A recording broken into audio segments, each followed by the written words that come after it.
Nemea se esconde entre las faldas del monte Aspesa, camino de Corinto, y está tan lleno de cuevas que uno de los cerros de la cadena se llama Tretos o Perforado. Aquí tenía su guarida un león, calamidad de los pastores. Era hermano de la esfinge de Tebas e indudablemente una bestia de los dioses del Hades. Hera lo había mandado.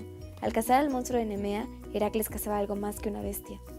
Llegando al valle fue recibido por Molorcos, un campesino que aún lloraba la muerte de su único hijo a manos de la fiera. Fue tanto el entusiasmo que le produjo la aparición de Heracles que propuso matar en su honor a su último carnero. Si no regreso en 30 días, sacrifica al animal en sacrificio de héroe, mas si regreso, lo sacrificaremos juntos en honor de Zeus. Con estas palabras, Heracles parte al lugar donde habitaba la fiera. Debía entrar a la profunda cueva del león. Tapó una de las dos salidas y entró resueltamente. Intentó primero atacarlo con las flechas, pero éstas solo rebotaban. Intentó usar luego el garrote, pero nada logró.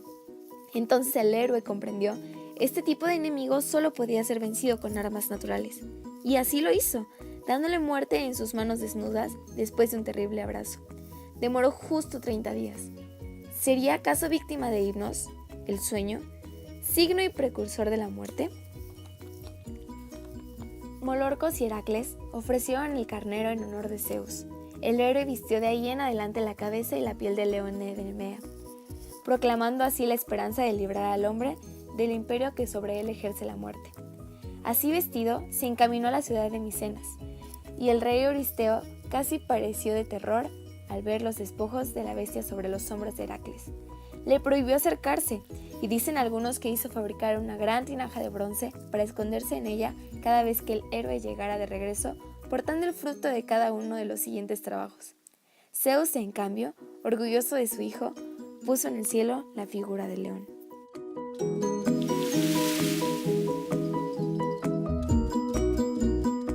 Cerca de Lerna, en Argos, se encuentra otro pasaje que conduce hasta el Hades. Ahí vivía una enorme serpiente acuática. Sus muchas cabezas, que se multiplicaban al ser cortadas, eran los múltiples rostros aterrorizantes del enemigo que Heracles debía vencer. Lo hizo, pero con la ayuda de su sobrino Iolaos, hijo de su mellizo Íficles. Iolaos taló todo un bosque para utilizarlo con teas ardientes, con las cuales cauterizar las innumerables gargantas de la hidra. Cada vez que Heracles daba un tajo con la espada, no solo crecían nuevas cabezas, sino un cangrejo gigantesco le mordía los tobillos. Al acercarse a dar cada golpe, Heracles debía levantar la espada con ambas manos, empinarse y contener la respiración, pues el aliento de la hidra era mortal. Después de que Heracles la venció, Hera llevó al cangrejo hacia las estrellas y lo puso cerca del león. Pero antes, Heracles untó sus flechas de la venenosa sangre de la bestia. ¿Adivinaría, acaso, que serían tan importantes en su propia vida y en la guerra de Troya? Cierva de Cirenea tenía unos cuernos dorados hermosísimos. Todos saben que las ciervas no son coronadas, pero esta era especial. Por sí misma no ofrecía ningún peligro, pero había que capturarla sin lastimarla y su persecución, una vez emprendida, no podía abandonarse. Heracles la siguió con larga paciencia. La cierva galopeaba ante su vista confundiendo su piel con la rojiza tierra. Se detenía un segundo inmóvil envuelta en luminosa polvoreda y brincando súbitamente de costado se metía en la espesura. En el bosque apenas se oían sus pequeños cascos sobre las hojarascas y sus brillantes cuernos aparecían y desaparecían vertiginosos, confundiéndose con lampos de sol. A veces, buscando las aguas, cazador y cierva se encontraban en una misma imagen temblorosa. Pero nunca bastó la mano ágil de Heracles para la prodigiosa velocidad del animal. Hacía muchos días que Heracles no reconocía ya las selvas y las montañas, los acantilados y roqueríos que cruzaban. La cierva lo había conducido hacia lugares desconocidos. Al cabo de un año, supo exactamente dónde se la podía alcanzar.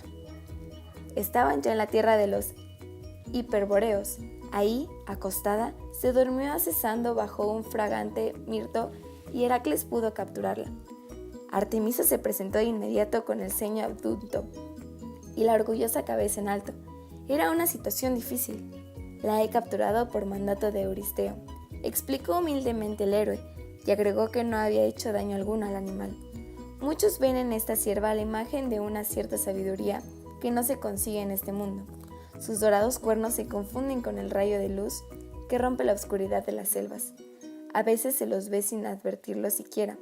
Artemisa permitió finalmente que la cierva fuera llamada Micenas.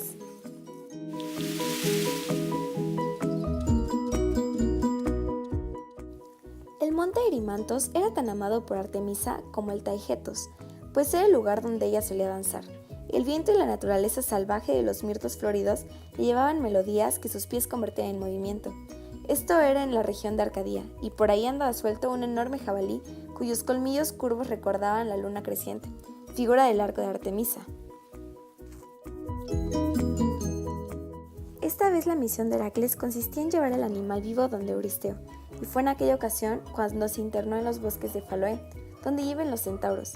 La memoria de estos hechos es confusa, pero se sabe que los dueños de casa, los salvajes y alegres centauros, no resistieron el influjo del regalo de Dionisos, y que después de agasajar a Heracles como huésped de honor, se desmandaron. La cosa terminó mal. El héroe los puso a raya con sus flechas, pero con mala suerte, una flecha envenenada con la sangre de la hidra de Lerna hirió a Quirón, el sabio centauro, quien sufrió largamente, pues no podía morir. Pero esto es parte de otra historia. Los voces antiguos muestran a Euristeo tirándose de cabeza dentro de la tinaja de bronce, y a Heracles con el jabalí cargado a las espaldas, para probar que su cuarto trabajo había sido cumplido.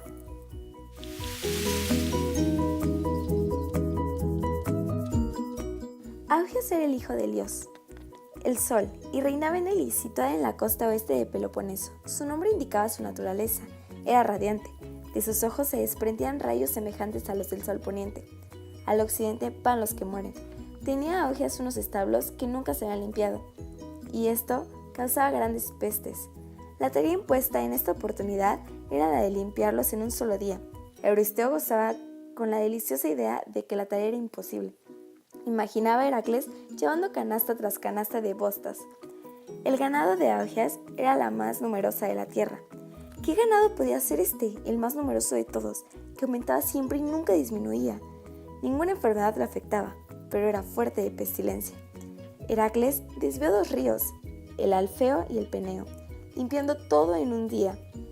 Euristeo, despechado, no quiso contar como válido este trabajo, puesto que 2 poderosos dioses ríos habían cooperado.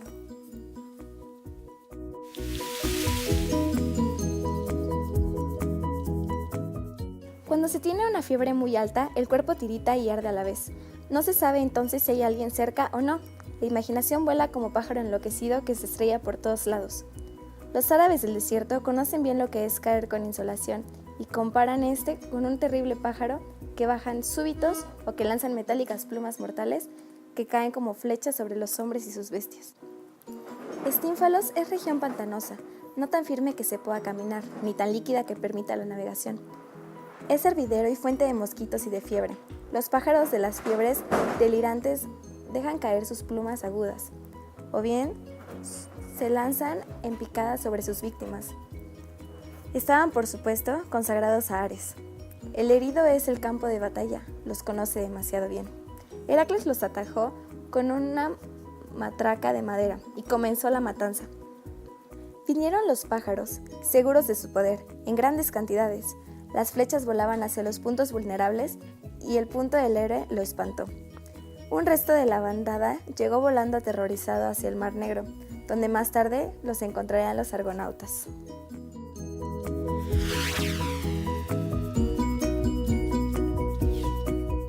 Otra de las bestias de los dioses subterráneos era un famoso toro cretense, que Hera puso en el camino de su hijo de leche. Nuevamente este animal poderoso no podía ser vencido sino con armas personales, el valor y las manos desnudas. Dicen que luego de vencerlo, Heracles lo dejó libre en la región de Maratón, donde siguió molestando hasta que se encontró más adelante con Teseo.